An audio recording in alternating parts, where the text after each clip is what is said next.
my family in the beginning they said I'm crazy, but now they're used to it. Now they help me collecting Tintin. As a child I read all the Tintin books, but I only started collecting 12 years ago. Then I moved from one apartment to another, and I was searching for some decoration for my new apartment. And then I saw a nice photograph of Tintin. Maybe I can show you. This was the first photograph about of Tintin. And then I learned that there were more things about Tintin to collect. This statue is the first one I bought 12 years ago. They're all handmade and hand painted in a small factory in France. They're all limited and numbered. I started to collect Tintin because I like the adventure of Tintin. He travels a lot. He travels to Africa, America, China. But most of I like the style of Hergé. Hergé is the author of Tintin, and the style he is drawing in is called in Dutch the klare lijn, the clear line. Every vacation, every holiday, I go searching for Tintin things.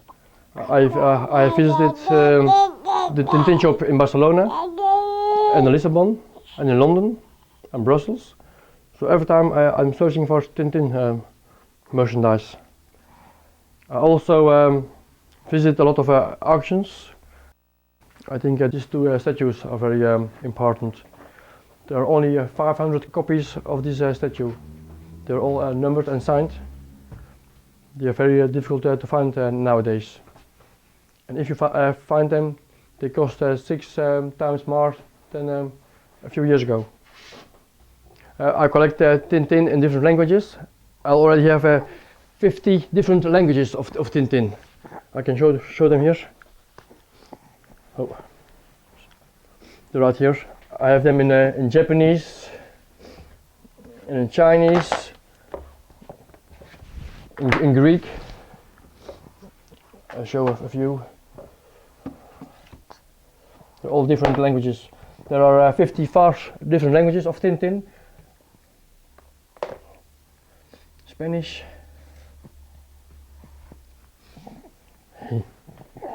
Hey. This one is an illegal statue. It's made in the Philippines. But this one is illegal. There are a lot of illegal statues. Most come from Turkey or Indonesia. They are made in wood. But they're not allowed.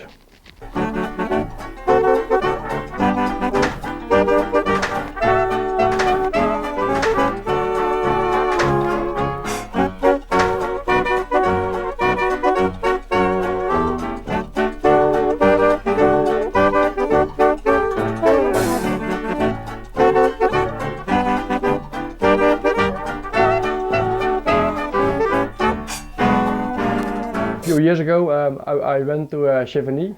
That's a castle in France, in the Loire, and they make wine in Chevigny. So I bought a bottle with the image of the castle, because that castle has been modeled for the castle in the Tintin books, for the Moulin Sart.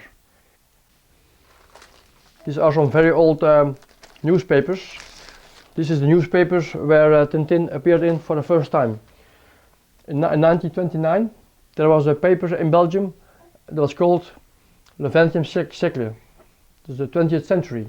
And inside these papers, every week there was a small paper for the young people, and this one was called Le Petit 20e, the small 20th century. This one is from 33.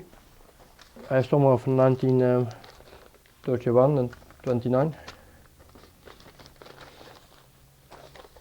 These are very, very rare now. They're very difficult to find. These old covers of Le Petit 20e are later on they made serigraphs. For example, this one over here. It's the same. They changed the colors. Here you see some statues of Tintin. They're all small statues. For each album, there's been made a small statue. This one's made by Pixie, the elephant. There are only 1,000 pieces of it. You can see it right here. They're very small miniature statues. You see Snowy and Bobby, the Blue Lotus scene. And this one, the small one, I bought a few weeks ago. There was an auction in Brussels by Horta, and it was very expensive. I had to pay 410 euros for it.